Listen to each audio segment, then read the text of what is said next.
ಮಾಡುತ್ತಿರುವೆಮ್ಮ? ಅಪ್ಪ, ಮೊದಲು ದೇವರಿಗೆ ನಮಸ್ಕಾರ ಮಾಡಿ ಪ್ರಸಾದ ತೆಗೆದುಕೊಳ್ಳಿ, ಆಮೇಲೆ ಹೇಳ್ತೀನಿ ಏನಂತ.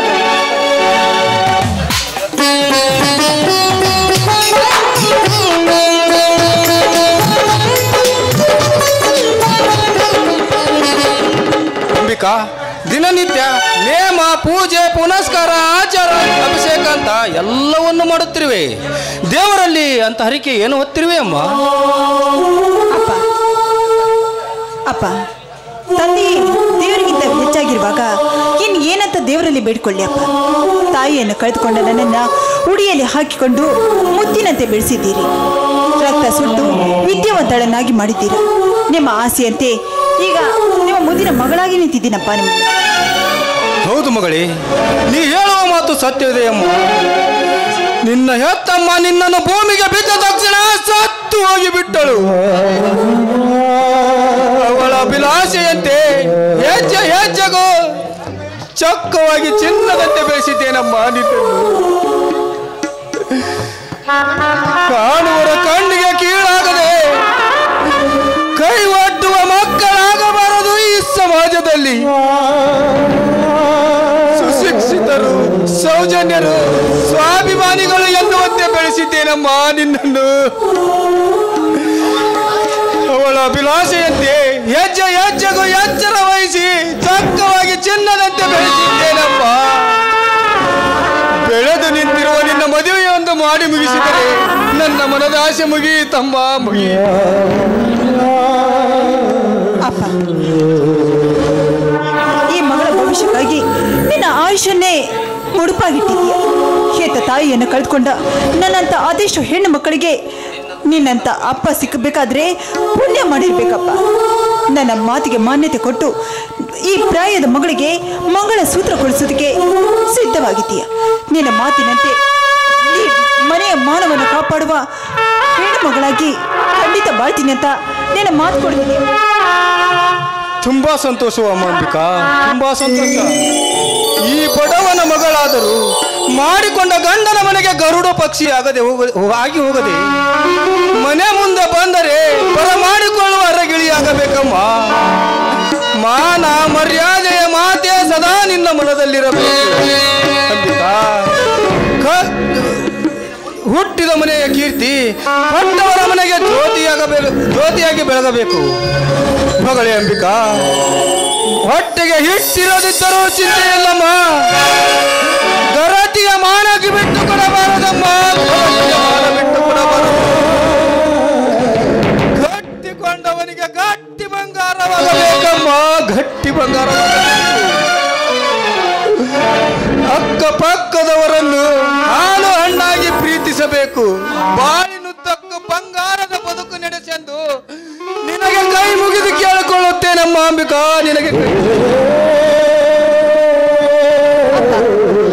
ನಾನು ನಿನ್ನನ್ನು ಹೊತ್ತುಕೊಂಡು ಹೋಗಿ ಬಂದಿದ್ದೀನಪ್ಪ. ನಿನ್ನ ಮಾತಿನಂತೆ ಅದೆಷ್ಟೇ ಕಷ್ಟಗಳು ಬಂದರೂ ಹೊಟ್ಟೆಯಲ್ಲಿ ಬಚ್ಚಿಟ್ಟುಕೊಂಡು ದಿಟ್ಟತನದಿಂದ ನಡೆಯುವ ಧೈರ್ಯ ನನಗೆ ಖಂಡಿತ ಇದೆಯಪ್ಪ. ಹೆಜ್ಜೆ ಹೆಜ್ಜೆಗೂ ಅದೆಷ್ಟೇ ಕಷ್ಟಗಳನ್ನು ಕೊಡುವಟ್ಟರು ಧಿಕ್ಕರಿಸುವ ಧೈರ್ಯ, ಛಲ ನನ್ನಲ್ಲಿ ಖಂಡಿತ ಇದೆಯಪ್ಪ. ಗಂಡನ ಮನೆಯಲ್ಲಿ ಗಂಡನಿಗೆ ತಕ್ಕ ಸತಿಯಾಗಿ ನಿನಗೆ ತಕ್ಕ ಮಗಳಾಗಿ ಬಾಳ್ತೀನಿ ಅಂತ ನಿನ್ನ ಪಾದ.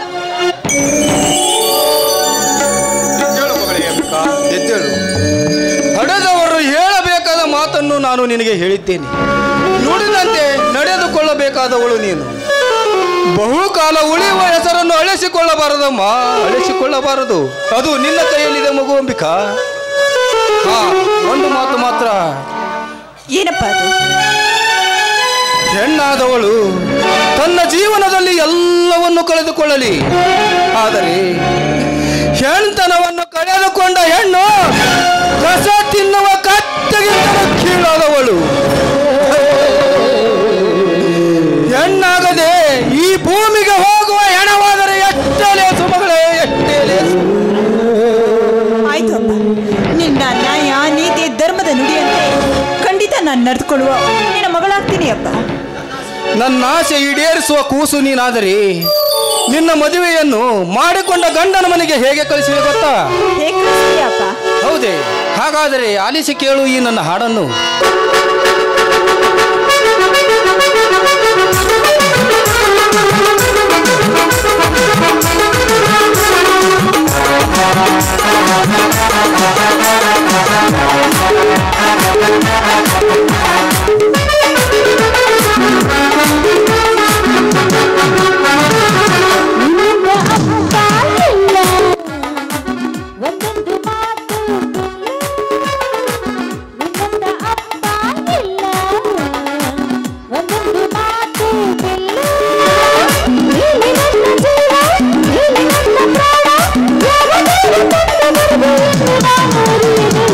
ನಿನ್ನಂತ ಮಗಳು ಇಲ್ಲ ಬಾಳಲ್ಲಿ ನೀನೇ ಎಲ್ಲ ನಿನ್ನಂತ ಮಗಳು ಇಲ್ಲ ಬಾಳಲ್ಲಿ ನೀನೇ ಎಲ್ಲ ನಿನ್ನ ಕಂಡ ಮೇಲೆ ಯೋಗ ಕಂಡ ಬಾಲೆ ಯಾವ ದೈವ ತಂದ ವರವು ಇನ್ನು ನಾನು ಅರಿಯನು ನಿನ್ನಂತ ಅಪ್ಪ ಇಲ್ಲ ಒಂದೊಂದು ಮಾತು ಬೆಲ್ಲ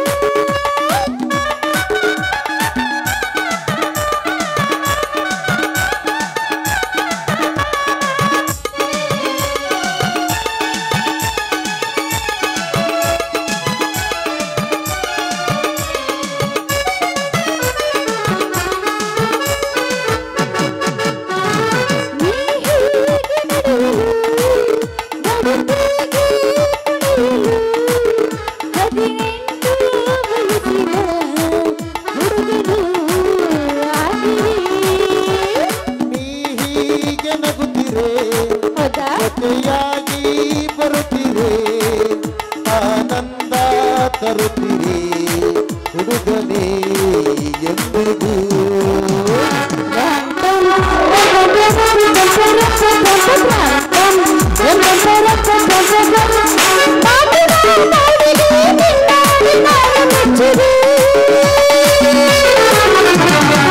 ನಿನ್ನಂತ ಮಗಳು ಇಲ್ಲ ಬಾಳಲ್ಲಿ ನೀನೇ ಎಲ್ಲ ನಿನ್ನಂತ ಮಗಳು ಇಲ್ಲ ಬಾಳಲ್ಲಿ ನೀನೇ ಎಲ್ಲ ನಿನ್ನ ಕಂಡ ಮೇಲೆ ಯೋಗ ಕಂಡ ಮಾಲೆ ಯಾವ ದೈವ ಕಂಡ ವರವು ಎಂದು ನಾನು ಅರಿಯನು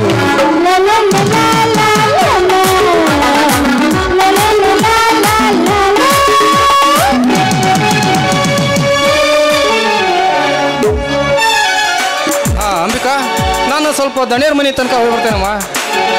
ಇನ್ನು 4 ದಿವಸದಾಗ ನಿನ್ನ ಮದುವೆ ಐತೆ, ಆ ವಿಚಾರ ಸ್ವಲ್ಪ ದಣಿಯರಿಗೆ ತಿಳಿಸಿ ಬರ್ತಾನೆ. ಮನೆ ಕಡೆಗೆ ಹುಷಾರಿವಾ, ಬರ್ತಾನೆ ನಾನು. ಸರಿ ಅಪ್ಪ.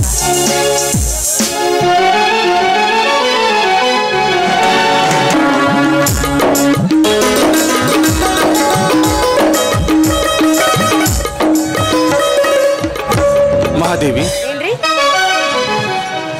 ನಮ್ಮ ಮಗು ಮಹಾಂತೇಶ ವಿದ್ಯಾಭ್ಯಾಸ ಮುಗಿಸಿಕೊಂಡು ಬಂದು ಇಲ್ಲಿಗೆ 15 ದಿವಸವಾಯಿತು. ಈ 15 ದಿವಸದ ಅವಧಿಯಲ್ಲಿ ನಮಗಿರುವ ಆಸ್ತಿ ಎಲ್ಲ ಹೊಲ ಗದ್ದೆಯನ್ನು ನೋಡೋದ್ರಲ್ಲಿ ತುಂಬ ಸುಸ್ತಾಗಿ ಹೋಗಿದ್ದಾನೆ. ಸಮಯ ಸಿಕ್ಕಾಗ ನಮಗಿರುವ ಆಸ್ತಿಯನ್ನು ಮತ್ತೊಮ್ಮೆ ತೋರಿಸಿದ್ರಾಯ್ತು. ಈಗ ನೀವಿಬ್ಬರು ತಾಯಿ ಮಗ ಸೇರಿಕೊಂಡು ನೇರವಾಗಿ ಮನೆಗೆ ನಡೀರಿ. ನಾನು ಸ್ವಲ್ಪ ರುದ್ರ ಮನೆ ಕಡೆ ಹೋಗಿ ಬರ್ತೇನೆ. ಅಲ್ರಿ, ರುದ್ರನ್ ಮಗಳ ಮದುವೆ ಇರೋದು ನಾಳೆ 10 ಗಂಟೆಗೆ ಅಂದಾಗ ಬಿಸಿಲಿನಿಂದ ಕಾಲ್ನಡಿಗೆಯಿಂದ ಬಡ್ದು ಬಹಳ ಸುಸ್ತಾಗಿರ್ಬೇಕು. ನಾಳೆ ಒಟ್ಟಿಗೆ ಸೇರಿ 3 ಜನ ಮದುವೆಗೆ ಹೋದ್ರಾಯ್ತು, ಏನಂತೀರಾ? ನಾಳೆನೇ ಹೋಗ್ಬೋದಾಗಿತ್ತು ಮಾದೇವಿ, ಆದರೆ ಇವತ್ತು 5,000 ರೂಪಾಯಿ ಬೇಕಂತ ರುದ್ರ 4 ದಿವಸದ ಹಿಂದೆ ಕೇಳಿದ್ದ. ಅವನು ಕೇಳಿದ ಮೇಲೆ ಕೊಡಬೇಕಾದದ್ದು ನಮ್ಮ ಕರ್ತವ್ಯ ಅಲ್ವೇ? ಮದುವೆ ಎಂದ ಮೇಲೆ ಅವನ ತಲೆಯಲ್ಲೂ 10 ವಿಚಾರಧಾರೆಗಳು ತುಂಬಿಕೊಂಡಿರ್ತಾನೆ. ಅದಕ್ಕೋಸ್ಕರ ನಮ್ಮ ಮನೆ ಕಡೆ ಬಂದಿಲ್ಲ ಅಂತ ಕಾಣುತ್ತೆ. ನಾನೇ ಹೋಗಿ ಕೊಟ್ಟು ಬಂದ್ರಾಯ್ತು ಅಂತ. ಅಪ್ಪಾಜಿ, ಆ ತೊಂದರೆ ತೆಗೆದುಕೊಳ್ಳುವ ಅವಶ್ಯಕತೆ ಇಲ್ಲ. ನೋಡಿ, ಆ ಕಡೆ ರುದ್ರನೇ ಬರ್ತಾ ಇದ್ದಾನೆ. ಎಲ್ಲಿ ಮಾಂತೇಶ? ಅಲ್ಲೇ ಬರ್ತಾ ತಂದೆ ತಾಯಿ ಮಗ ಕುಡ್ಕೊಂಡು ಯಾವುದಾದ್ರೂ ದೇವಸ್ಥಾನಕ್ಕೆ ಹೋಗಿದ್ರೋ ಇಲ್ಲ ಯಾವುದಾದ್ರೂ ಸಮಸ್ಯೆ ಬಗೆಹರಿಸಕ್ಕೆ ಹೋಗಿದ್ರು? ಸಮಸ್ಯೆ ಬಗೆಹರಿಸುವ ಸಮಯವೇ ನಮಗೆ ಹೆಚ್ಚಾಗಿರುವುದರಿಂದ ನಮ್ಮ ಮನೆಯ ಸಮಸ್ಯೆ ಈಗ ನನಗೆ ತಿಳಿದಂತಾಗಿದೆ ರುದ್ರ. ಅದಕ್ಕಾಗಿ ನಮ್ಮ ಮನೆಯ ಜವಾಬ್ದಾರಿನೆಲ್ಲ ನಮ್ಮ ಮಗ ಮಹಾಂತೇಶನಿಗೆ ಒಪ್ಪಿಸ್ತಾ ಇದ್ದೀವಿ. ಅದಕ್ಕೆ ನಮಗಿರುವ ಆಸ್ತಿ ಎಲ್ಲ ಹೊಲ ಗದ್ದೆ ತೋರಿಸೋದಕ್ಕಾಗಿ ಅವನನ್ನು ಊರಲ್ಲೆಲ್ಲ ಕರ್ಕೊಂಡೋಗಿದ್ವಿ. ಇವತ್ತು ತುಂಬ ಬಿಸಿಲು, ಸ್ವಲ್ಪ ಬೇಸರವಾಯಿತು. ಅದಕ್ಕೆ ವಿಶ್ರಾಂತಿ ಪಡೆಯೋಣ ಅಂತ ಮನೆ ಕಡೆ ಹೋಗ್ತಾ ಇದ್ದೀವಪ್ಪ. ನೋಡ್ರಿ ದಣ್ಯರ, ಹೇಗೋ ನಿಮ್ಮ ಮನೆ ಕಡೆ ಹೊಂಟಿರಿ, ಅದ ದಾರ್ಯಾಗ ನಮ್ಮ ಮನೇನ ಐತ್ರಿ. ಸ್ವಲ್ಪ ನೀವು ಮಾಂತೇಶ ದಣ್ಯರು ಹುಟ್ಟಿಷ್ಟು ದೊಡ್ಡ ಮಗ ಆದರೂ ಒಂದು ಸತನೂ ನಮ್ಮ ಮನೆಗೆ ಬಂದಲ್ರಿ. ನೀವು ಈ ಬಡವನ ಮನೆ ಒಳಗೆ ಒಂದು ಸ್ವಲ್ಪ ಪಾದ ಇಟ್ಟು ಹೋದ್ರಿ ಅಂದ್ರೆ ನಾನು ಒಂದು ಸ್ವಲ್ಪ ಪಾವನರ ಆಗ್ಬೋದ್ರಿ ದಣ್ಯರ, ಪಾವನರ ಆಗ್ಬೋದು. ಬೇಡ ರುದ್ರಣ್ಣ, ಬಿಸಿಲಿನಿಂದ ಕಾಲ್ನಡಿಗೆಯಿಂದ ಬಹಳ ಆಯಾಸವಾಗಿದ್ದಾರೆ ನೋಡು. ಹೇಗಿದ್ರು ನಾಳೆ ನಿನ್ನ ಮಗಳ ಮದುವೆ ನಾವು ಮೂರು ಒಟ್ಟಿಗೆ ಸೇರಿ ಬರ್ತೀವಂತೆ. ಆಯ್ತು ಆಯ್ತ್ರಿ ದಣ್ಯರ, ನೀವು ನನ್ನ ಮಗಳ ಮದುವೆಗೆ ತಪ್ಪಿಸ್ಲಾರ್ದಂಗೆ ಬರ್ಬೇಕು. ಹಾಂ, ದೇವ್ರು ಕುಡಿಸ್ಕೊಟ್ಟಂಗೆ ಒಳ್ಳೆ ಸಮಯಕ್ಕೆ ಬಂದಿರಿ. ನೀವು ನನ್ನ ಮಗಳ ಮದುವೆಗೆ ಬರಾಕ ಬೇಕ್ರಿ. ಖಂಡಿತವಾಗಿ ಬರ್ತೇನೆ ರುದ್ರ. ಹಾಂ, ನಾ ಬರ್ತೇನೆ ರೀ ದಣ್ಯರ. ನಾಳೆ ಬಂದು ಬೀಗರಿಗೆ ಇರಣನ ಗುಡಿಯಾಗ ಇಳ್ಕೊಳಕ್ಕೆ ವ್ಯವಸ್ಥೆ ಮಾಡ್ಬೇಕಾ. ಈಗ ನನಗೆ ಬೇಕಾದವ್ರನ್ನ ಅಲ್ಲಿ ಕಳಿಸ್ಕೊಟ್ಟೇನೆ ರೀ. ನಾನು ಅಲ್ಲಿಲ್ಲ ಅಂದ್ರೆ ಕೆಲಸ ಜಲ್ದಿ ಮಾಡಿ ಮುಗಿಸಲ್ರಿ. ಹಾಂ, ಬರ್ತೇನೆ ರೀ ಅಪ್ಪರ. ಅಷ್ಟೇ ಮಾಡ್ಬೇಕು ದಣ್ಯರ. ನಾಳೆ 9 ಗಂಟೆಗೆ ಸೀದಾ ನಮ್ಮ ಮನೆಗೆ ಬಂದ್ಬಿಡ್ರಿ. ಆಯ್ತು ಅವರ, ನೀವು 9 ಗಂಟೆ ಸೀದಾ ನಮ್ಮ ಮನೆಗೆ ಬಂದ್ಬಿಡ್ರಿ. ಮತ್ತೆ ಓಸ್ರು ಬರ್ರಿ ಅವರ. ಅವ್ರಿಗೆ ಹೇಳೇನಿ, ನಿಮ್ಗೆ ಹೇಳೇನ್ರಿ. ನೋಡ್ರಿ, ನಾಳೆ ದಣಿಯರಿಗೆ ಬೆಳಿಗ್ಗೆ ಕಡ್ಲಿಕಾಳು ನೆನೆ ಇಟ್ಕೊಡ್ತೀರಲ್ಲ ನಮ್ಮ ದಣಿಯರಿಗೆ ರೀ. ಕಡ್ಲಿಕಾಳು, ಹೆಸರು ಕಾಳು ಕೊಡ್ತೀರಲ್ಲ, ಎಲ್ಲ ಕೊಡ್ತೀನಿ. ಅವ್ನು ಕೊಡೋದು ಬಿಡ್ರಿ. ನಾಳೆ ಒಂದ್ ದಿವ್ಸ ಬಿಟ್ರೆ ಅವ್ರೇನು ಸ್ವರ್ಗಲ್ರಿ. ಅವರ ನೀವು ಯಾಕ ಭಾಳ ಸೊರಗಿ ಬಿಟ್ರಿ ಬಿಡ್ರಿ. ನಿನಗೆ ಯಾಕೋ ನಮ್ಮ ಹೋದು ದೇವತೆ ಬಂದಾಗ್ರಿ ಭಾರಿ ಚಲೋ ಐತ್ರಿ. ಹೌದ್ರಿ, ಈಗ ಮನೆಯಿಂದ ಭಾಳ ಸೊರಗಿ ಬಿಟ್ರಿ. ನಮ್ಮ ದಣಿಯರ್ದು ಏನ್ರ ಚಿಂತೆ ಇಡ್ತೀರೇನ್ರಿ ತವ್ರ ಮನೆಗೆ ಹೋದಾಗ? ಹೂನಪ್ಪ, ನಿಮ್ಮ ದಣಿಯರ ಚಿಂತೆ ಹತ್ತಿ ನನಗೆ ಹಿಂಗಾಗಿತ್ತು ನೋಡಿ. ನೀವಿಲ್ಲ ಅಂದ್ರೆ ನಾನು ನಮ್ಮ ದಣಿಯರ್ ಚಂದಾಗ ಇರ್ತಾವ್ರಿ. ನಾನಿಲ್ಲ ಅಂದ್ರ ಹೌದ್ರಿ, ನಾನಿಲ್ಲ ಅಂದ್ರೆ ಚಲೋ ಭಾರಿ ಚಂದ ಇರ್ತಾವ್ರಿ. ನಾನು ನಮ್ಮ ದಣಿಯರ್ ಏನ್ ಬೇಕು ಅದ್ ಮಾಡ್ಕೊಂತಾವಿ ತಿಂತಾವಿ. ಏನ್ರಿ ನಾನಿಲ್ಲ ಅಂದ್ರೆ ಚಂದ ಇರ್ತೀರಿ ನೀವು? ಇಲ್ಲಪ್ಪ, ಅಯ್ಯೋ ನಿಜವಾಗ್ಲೂ ಇಲ್ಲ. ಆದ್ರೆ ನೀವು ಯಾಕ ಭಾಳ ಚಿಂತೆ ತೆರವಿರ್ ಬಿಡ್ರಿ. ಆತ್ರಿ, ಮಗಳ ಮದುವೆ ಐತಿಲ್ಲ, ಐತ್ರಿ, ಅಲ್ಲಿ ತಯಾರು ಮಾಡ್ಬೇಕಿಲ್ಲ? ಮಾಡ್ಬೇಕು. ಮತ್ತಡಿ ನೋಡ್ರಿ, ನಾ ಕರಿಯಾಕ್ ಬರಲಿಲ್ಲ ಅಂದ್ರೆ ಸಿಟ್ಟು ಆಗ್ಬಾಡ್ರಿ. ನಾನೇನ್ ಬರ್ತೇನ್ರಿ ಅವರ. ನಾಳೆ 9 ಗಂಟೆ ಸೀದಾ ಬಂದ್ಬಿಡ್ರಿ ದಣ್ಯರ. ಹೋಗಿ ನೆನಕ್ ಕೊಟ್ರಿ, ಅವನಿಗೊಂದಿಷ್ಟು ಕೊಡ್ರಿ. ಯಾಕಂತ ಪಾಪ ರುದ್ರ ಮಗಳ ಮದುವೆ ಮಾಡೋದಕ್ಕಾಗಿ ಮನೆ ತುಂಬಿ ಒದ್ದಾಡ್ತಾ ಇದ್ದಾನೆ. ಮದುವೆ ಮಕ್ಕಳ ಮದುವೆ ಅಂದ್ರೆ ಹೆತ್ತವರಿಗೆ ಬಲು ಹಿಗ್ಗು. ಮದುವೆ ಇದೇನಿದು? ಮಾತಿನ ಬರದಲ್ಲಿ ರುದ್ರಿಗೆ ಹಣ ಕೊಡೋದನ್ನೇ ಮರ್ತು ಬಿಟ್ಟೆ. ಅವನಾದ್ರೂ ನೆನಪಿಸ್ಬಾರ್ದತ್ತ. ಅವನಿಗೆ ನೆನಪಿರ್ತೈತಿ, ಬರೀ ಇದ ನೆನಪಿರ್ತೈತಿ. ಇರ್ಲಿ, ನೀವಿಬ್ರು ಮನೆಗೆ ನಡೀರಿ, ನಾನು ಹೋಗಿ ಬರ್ತೇನೆ. ನೀವ್ ಯಾಕೆ ಹೋಗ್ತೀರಿ? ಹೇಗಿದ್ರು ಮಾಂತೇಶ ಹೋಗ್ತಾನೆ. ಕೊಡ್ರಿ, ನಾನು ದುಡ್ಡು ಕೊಡ್ರಿ. ಮತ್ ಯಾಕೆ ಅವನನ್ನು ಕಳಿಸ್ಕೊಡೋದು ಮಾದೇವಿ? ಅವನಿಗೆ ನಮ್ಮ ಹಳ್ಳಿ ಬಿಸಿಲು ಅಂತಂದ್ರೆ ಅಷ್ಟೊಂದು ಒಗ್ಗೋದಿಲ್ಲ, ತುಂಬಾ ಸುಸ್ತಾಗಿರ್ಬೇಕು. ನಾನು ಹೋಗಿ ಬರ್ತೇನೆ, ಇರು. ಏನು ಆಗೋದಿಲ್ಲ, ನೀವು ಸುಮ್ಮನಿರಿ. ನೋಡಪ್ಪ ಮಾಂತೇಶ, ರುದ್ರಣ್ಣ ರಾಮಲಿಂಗೇಶ್ವರ ಗುಡಿ ಇರ್ತಾನೆ. ನೀನು ಹೋಗಿ ಅವನಿಗೆ ದುಡ್ಡು ಕೊಟ್ಟು ವಾಪಸ್ ಬಂದ್ಬಿಡು. ಆಯ್ತು ಅಪ್ಪಾಜಿ, ನನ್ನ ಕೈಯಲ್ಲಿ ಕೊಡಿ, ನಾನು ಹೋಗಿ ಕೊಟ್ಟು ಬರ್ತೀನಿ. ನೀವು ತುಂಬಾ ಆಯಾಸಗೊಂಡಿದ್ದೀರಿ ಅಂತ ಕಾಣಿಸುತ್ತೆ. ಹೌದಪ್ಪ, ನಾನು ಮನೆ ಕೊಡಿ, ನಾನು ಕೊಟ್ಟು ಬರ್ತೀನಿ. ಅವನು ಎಲ್ಲಿರ್ತಾನಂತ ಹೋಗಿ ಕೊಟ್ಟಿರ್ತೀವ ಮಾತೇಶ. ನೋಡು, ಇದ್ರೆ ಅವನು ವೀರಭದ್ರೇಶ್ವರ ದೇವಸ್ಥಾನದಲ್ಲಿ ಇರ್ತಾನೆ, ಇಲ್ಲ ಅಂತಂದ್ರೆ ಅವನ ಮನೇಲೇ ಇರ್ತಾನೆ. ಇರ್ಲಿಲ್ಲ, ಅವನು ಹನುಮಪ್ಪನ ಗುಡಿಗೆ ಹೋಗೋದಿಲ್ಲ, ಮದುವೆ ವೀರಭದ್ರೇಶ್ವರ ದೇವಸ್ಥಾನ. ಕೊಡಳಿ ಹೊಲಕ್ಕೆ ನೀರು ಹಾಸಕ್ ಹೋಗಿರ್ತಾನೆ ಅಪ್ಪಾಜಿ. ಇಲ್ಲ, ಇವತ್ತು ಕರೆಂಟ್ ಕೊಟ್ಟಿರೋ. ಇರ್ಲಿ ತಗೋ, ಇದು 5,000 ರೂಪಾಯಿ ಇದೆ ಅಂತ ಹೇಳ್ಬಿಟ್ಟು ಕೊಟ್ಬಿಟ್ಟು ಬರಪ್ಪ. ಆಯ್ತಪ್ಪಾಜಿ, ನಾನು ಬರ್ತೀನಿ. ಸರಿ, ಬಿಸಿಲು ನೆತ್ತಿ ಮೇಲೆ ಬರಕತ್ತ, ನಡ್ರಿ ಹೋಗೋಣ. ಹೌದೌದು, ನನಗೂ ಬಿಸಿಲಾಗ ಅಡ್ಡಾಡಿ ಭಾಳ ಸುಸ್ತಾಗ್ಬಿಟ್ಟೈತಿ. ಒಟ್ಟು ತಣ್ಣಗಿರೋ ಮಜ್ಜಿಗೆ ಮಾಡಿಕೊಡು, ತಣ್ಣಗೆ ಕುಡ್ದು ಅಷ್ಟು ವಿಶ್ರಾಂತಿ ಪಡೆಯೋದು. ನಡಿ ಕೊಡ್ತೀನಿ, ಬರಲ್ಲ.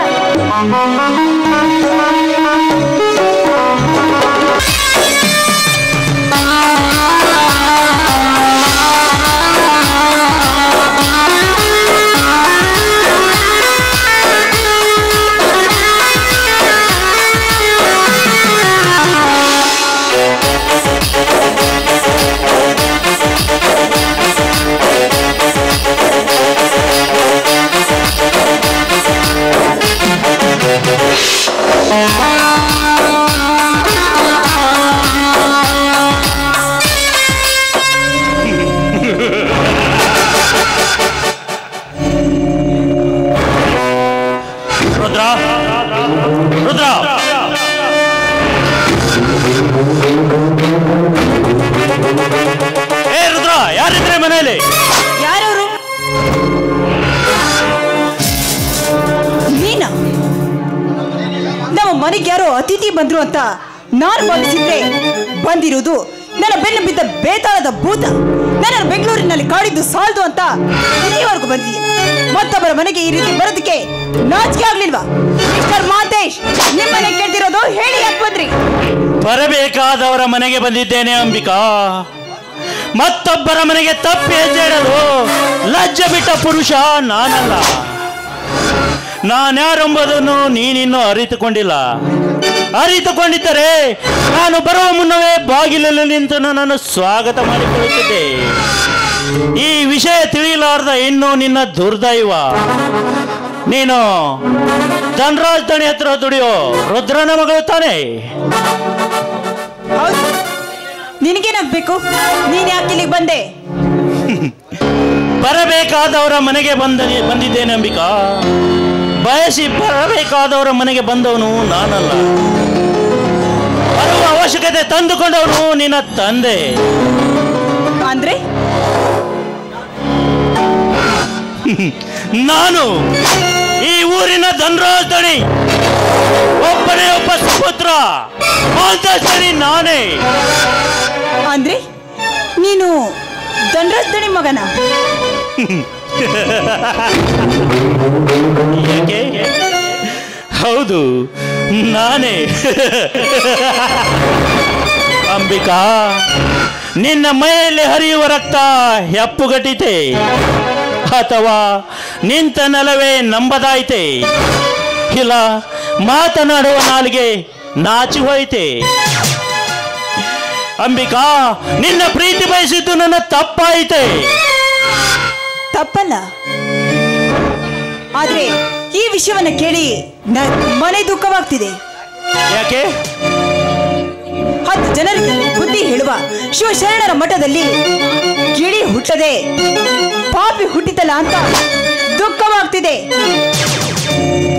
ಲೇ ಅಂಬಿಕಾ, ಬಾಯಿ ನಾಲಿಗೆ ಸ್ವಲ್ಪ ಹತೋಟಿ ಇರಲಿ. ಮನ ಬಂದಂತೆ ನುಡಿದಿದ್ದೇ ಆದರೆ ನಿನ್ನ ದೇಹವನ್ನು ಇಲ್ಲೇ ಮಣ್ಣು ಪಾಲು ಮಾಡಬೇಕಾಗುತ್ತದೆ. ನಾನ್ಯಾರೆಂಬುದನ್ನು ಅರಿತುಕೊಂಡು ಮಾತನಾಡು.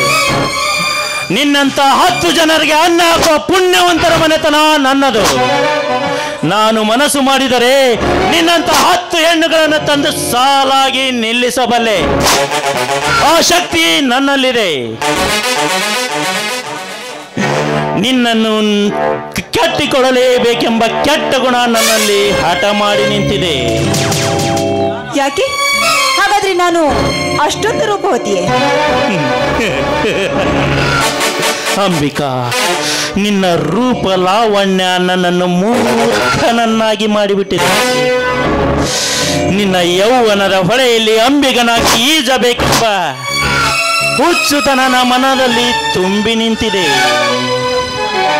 ನಿನ್ನ ಪ್ರೀತಿಯ ಅರಮನೆಯಲ್ಲಿ ಮಹಾರಾಜನಾಗಿ ಮೆರೆಯಬೇಕೆಂಬ ಹುಚ್ಚುತನ ನನ್ನಲ್ಲಿ ಕಿಚ್ಚಾಗಿ ಕಾಡ ಹತ್ತಿದೆ. ನಾನೆಷ್ಟೇ ನನ್ನ ಮನಕ್ಕೆ ಎಚ್ಚರ ಹೇಳಿದರೂ ನಿತ್ಯ ಹೆಚ್ಚಾಗುತ್ತದೆ ನಿನ್ನ ಅಂದ ಚಂದ ಯೌವನದ ಹೆಬ್ಬಯಕೆ. ನೋಡು ಅಂಬಿಕಾ, ಇಲ್ಲಿಯವರೆಗೂ ನೀನು ನನಗೆ ಆಕಾಶದಲ್ಲಿ ಹಾರಾಡುವ ಹಕ್ಕಿ ಎಂದು ಭಾವಿಸಿಕೊಂಡಿದ್ದೆ. ಈ ಹಕ್ಕಿ ದಕ್ಕಲಾರದು ಎಂದು ತಿಳಿದುಕೊಂಡಿದ್ದು ನಿಜ. ಆದರೆ ದಕ್ಕಲಾರದ ಹಕ್ಕಿಯ ಗೂಡು ನನ್ನ ಮನೆಯ ಪಕ್ಕದಲ್ಲಿಯೇ ಇದೆ ಎಂದು ನಾನು ತಿಳಿದುಕೊಂಡಿರಲಿಲ್ಲ. ಈಗ ನೀನು ನನ್ನ ಅರಮನೆಯ ಅಂಗಳದಲ್ಲಿ ನಿಂತಿರುವ ಅರಗಿಣಿ.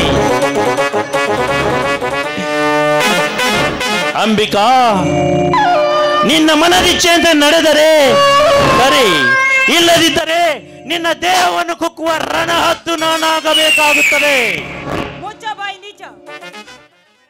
ಮನ ಬಯಸಿದಂತೆ ಕುಕ್ಕಿ ತಿನ್ನೋದಕ್ಕೆ ಇದು ದೇವದಾಸಿಯ ಮನೆಯ ಹಕ್ಕಿ ಅಲ್ಲ, ದೇವರಿಗೆಂದು ಮೀಸಲಾದ ಹಕ್ಕಿ. ಅಷ್ಟಕ್ಕೂ ನನ್ನನ್ನು ಕುಕ್ಕಲು ಬಂದಿದ್ದೀಯ ಆದ್ರೆ ನಿನ್ನನ್ನು ರೆಕ್ಕೆ ಕತ್ತರಿಸುವ ಗುಂಡಿಗೆ ಹೆಣ್ಣು ನಾನಾಗಬೇಕಾಗುತ್ತೆ. ಅಷ್ಟಕ್ಕೂ ಒಲಿಯದ ಹೆಣ್ಣನ್ನ ಬಯಸುವುದು ತುಂಬಾನೇ ತಪ್ಪು. ಒಂದು ಮಾತು ಹೇಳ್ತೀನಿ, ಚೆನ್ನಾಗಿ ನೆನ್ಪಿಟ್ಕೋ. ಮನಸ್ಸಿಲ್ಲದ ಹೆಣ್ಣನ್ನ ಬಲಾತ್ಕರಿಸುವುದು, ಆ ಬಾವಿಯಲ್ಲಿರುವ ನೀರನ್ನ ನೋಡಿ ನಾಯಿ ಸಂತೋಷ ಪಡುವುದು ಎರಡೂ ಒಂದೇ. ಪ್ರೀತಿ ಇಲ್ಲದ ಹೆಣ್ಣನ ಮದುವೆ ಆಗುದು ಆ ಗಟಾರದಲ್ಲಿರುವ ಮೋರಿಗೆ ಗಂಧ ಲೇಪನ ಮಾಡದಂತೆಯೇ ಸರಿ. ಇದನ್ನ ಅರಿತುಕೊಂಡು ಮಾನವತೆಯಿಂದ ಬದುಕೋದನ್ನ ಕಲ್ತ್ಕೋ. ಬಾಯಿಗೆ ಬಂದಂತೆ ಬಗಳಿದ್ದೆ ಆದರೆ ನನ್ನ ಪಿತ್ತನೆ ಹತ್ತಿಗೇರುವುದು. ನೀನೆಷ್ಟೇ ಉಪದೇಶ ಹೇಳಿದರೂ ಅವು ನನ್ನ ಹೃದಯದಲ್ಲಿ ಭದ್ರವಾಗಿ ನಿಲ್ಲಲಾರವು. ಈ ಮಾಂತೇಶನಿಗೆ ಗೊತ್ತಿರುವುದು ಒಂದೇ, ಒಲಿದು ಬರಲಾರದ ಹೆಣ್ಣನ್ನು ಒಲಿಸಿಕೊಳ್ಳುವುದೆಂದರೆ ಓಡುವ ಜಿಂಕೆಯನ್ನು ಭೇಟಿಯಾಡಿದೆ ಅಷ್ಟೇ ಸಂತೋಷ ನನ್ನ ಪಾಲಿಗೆ. ಮನಸ್ಸಿಲ್ಲದ ಹೆಣ್ಣನ್ನು ಮದುವೆ ಆಗುವುದೆಂದರೆ ಅಮೃತವನ್ನೇ ಉಂಡಂತೆ ಸರಿ. ನನ್ನ ಪಾಲಿಗೆ ಮನಸ್ಸಿಲ್ಲದ ಹೆಣ್ಣನ್ನು ಕಟ್ಟಿಕೊಳ್ಳುವುದೆಂದರೆ ಹಠ ಮಾಡುವ ಕುದುರೆಯನ್ನು ತಂದು ರಥಕ್ಕೆ ಕಟ್ಟಿ ಸವಾರಿ ಮಾಡಿದಷ್ಟು ಸಂತೋಷ ನನ್ನ ಪಾಲಿಗೆ. ಅಂಬಿಕಾ, ಮಾತು ಮುಂದುವರೆದರೆ ವೈರತ್ವ ಬೆಳೆಯುತ್ತದೆ, ವೈರತ್ವ ಬೆಳೆದರೆ ಸರ್ವನಾಶಕ್ಕೆ ದಾರಿಯಾಗುತ್ತದೆ, ಸರ್ವನಾಶವಾದರೆ ಯಾರಿಗೂ ಉಪಯೋಗವಾಗಲಾರದು. ಈ ಸಮಯದಲ್ಲಿ ಸರಸವಾಡುವುದು ಉತ್ತಮ ಅವಕಾಶ ಎಂದು ನಾನು ನಿನಗೆ ಎಚ್ಚರಿಕೆ ಕೊಡ್ತಾ ಇದ್ದೀನಿ. ಹೌದಾ? ಹೌದು. ಹಾಗಾದ್ರೆ ಮಹಂತೇಶ್, ನಾನು ನಿಮ್ಮನ್ನ ಒಂದು ಮಾತು ಕೇಳ್ತೀನಿ. ಅದೇನಂತು? ಮಾನವರು ಹೊಟ್ಟೆ ಹಸಿದಾಗ ಏನನ್ನು ತಿನ್ನುತ್ತಾರೆ? ಇದೆಂತ ಪ್ರಶ್ನೆ? ಮಾನವನು ಅನ್ನವನ್ನು ತಿನ್ನುವುದನ್ನು ಬಿಟ್ಟು ಬೇರೇನನ್ನು ತಿನ್ನುತ್ತಾನೆ? ಅನ್ನವನ್ನ ತಿನ್ನದೆ ಸಗಣಿಯನ್ನೇ ಹಾಕಿ ತಿನ್ನಬಾರದು. ಮಾನವನು ಹಸಿದವನು ಅನ್ನವನ್ನು ತಿನ್ನುವುದನ್ನು ಬಿಟ್ಟು ಸಗಣಿಯನ್ನೆಂದು ತಿನ್ನಲಾರನು. ಈಗ ನೀವು ತಿನ್ನಲು ಬಂದದ್ದು ಅನ್ನವನ್ನಲ್ಲ, ಸಗಣಿಯನ್ನ. ಆ ದೇವರು ಒಂದು ಗಂಡಿಗೆ ಒಂದು ಹೆಣ್ಣು ಎಂಬ ಅನ್ನ ಸೃಷ್ಟಿ ಮಾಡಿರ್ತಾನೆ. ಅದನ್ನು ಬಿಟ್ಟು ಬಲಾತ್ಕಾರದಿಂದ ಒಂದು ಹೆಣ್ಣನ್ನು ಒಲಿಸಿಕೊಳ್ಳೋದು ಬರೆದ್ರೆ ಅದು ಸಗಣಿ ತಿನ್ನಂತೆಯೇ ಸರಿ. ವೇದಾಂತ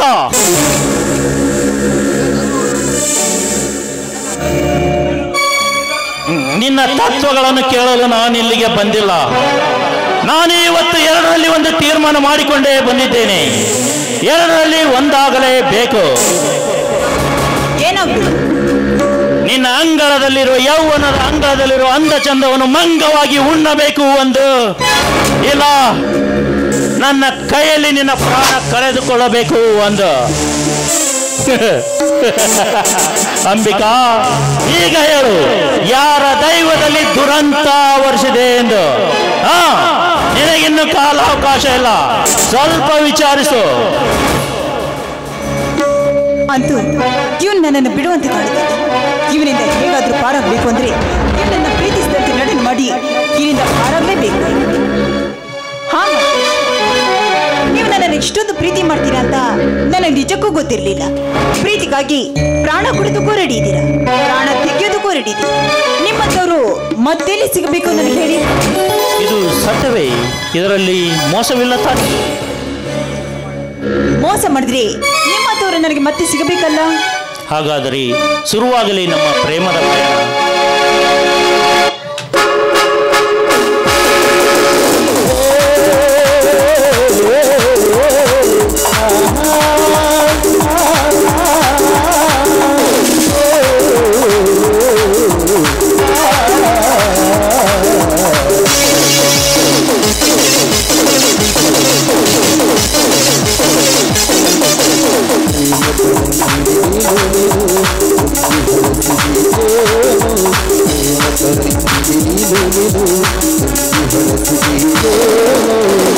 ಜೊತೆ ಮಾಡಿದ ಜೊತೆ ಮಾಡಿದ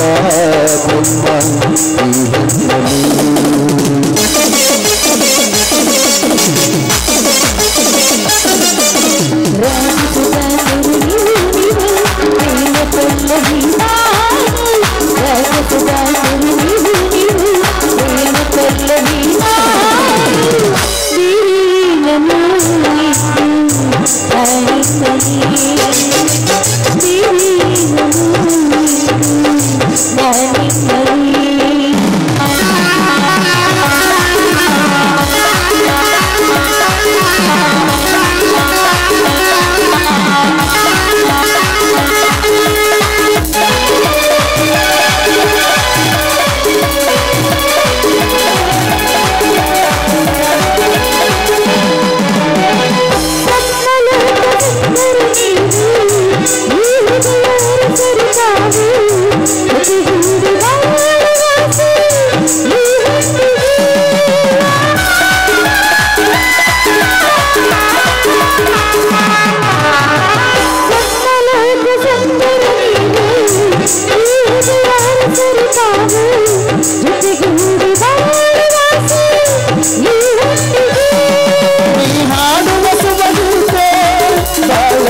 ಭಾವಗೀತೆ ಹಾಡುವ ಶುಭಗೀತೆ ಬಾಳೆಲ್ಲ ಭಾವಗೀತೆ ಮೇಘ ನೀನಾಗಿ ಭೂಮಿ ನಾನಾಗಿ ಹೃದಯ ಹಸಿರಾಗಿದೆ ಮೇಘ ನೀನಾಗಿ ಭೂಮಿ ನಾನಾಗಿ ಹೃದಯ ಹಸಿರಾಗಿದೆ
ಹಾರಿಸ್ಬೇಡ, ಅದರಲ್ಲಿ ಗುಂಡಿದೆ.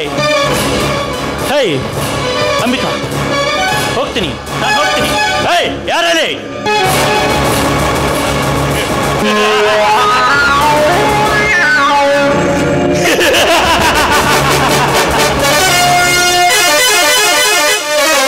ಅಂಬಿಕಾ, ಈಗ ಹೇಳು, ಯಾರ ದೈವದಲ್ಲಿ ದುರಂತ ಆವರಿಸಿದೆ ಎಂದ? ಅಂಬಿಕಾ, ಶೇರಿನ ವಿದ್ಯೆ ಕಲಿಯದೆ ಹಾವಿನ ಉತ್ತಕ್ಕೆ ಎಂದು ಕೈ ಹಾಕಬಾರದು. ಎಷ್ಟಾದರೂ ನೀನು ಹೆಣ್ಣು, ಹೆಣ್ಣಿನ ಬುದ್ಧಿ ಮೊಣಕಾಲ್ ಕೆಳಗೆ ಎನ್ನುವುದನ್ನು ನೀನೇ ಸಾಕ್ಷಿ. ಈಗ ನೀನು ನನ್ನ ಕೈಯಲ್ಲಿ ಉಳಿಯಲಾರೆ.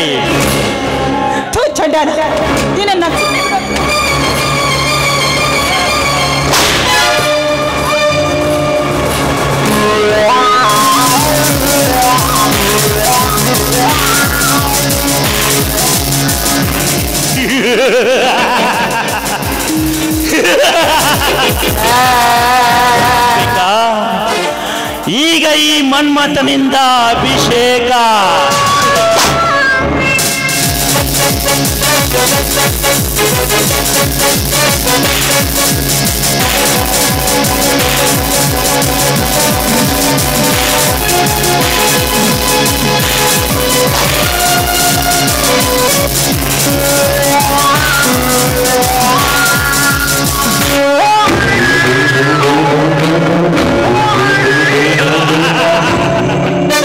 ಅಂಬಿಕಾ, ಬಹುದಿನಗಳ ಆಸೆಯಿಂದ ನಾನು ಗೆದ್ದುಕೊಂಡೆ.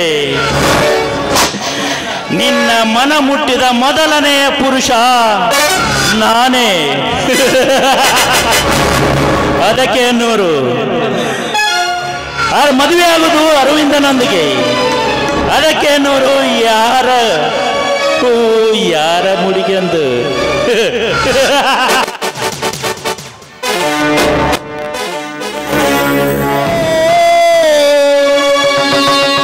ಮೀಸಲಾಯಿತು ಅಡುಗೆ ಬಯಸಿದ ತಿರುವು ಮುರುಗು ಮಾಡಿದೆ ಯಾರ ಹೂವೋ ಯಾರ ಮುಡಿಗೆ ಇದುವೆ ವಿಧಿಯ ಲಿಖಿತವೋ ಇದುವೆ ವಿಧಿಯ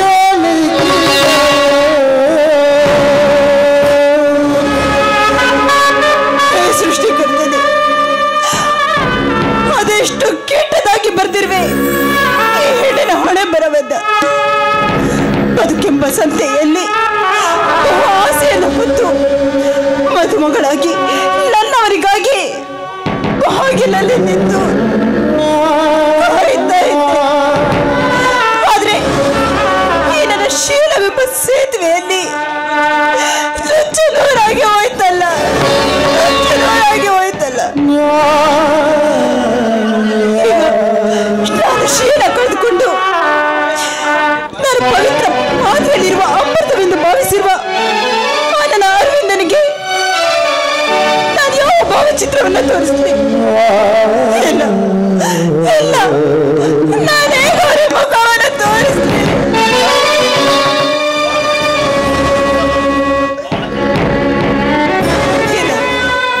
ಅವರಿಗೆ ಈ ನನ್ನ ಮುಖವನ್ನ ನಾನು ತೋರಿಸಬಾರ್ದು, ತೋರಿಸಬಾರ್ದು.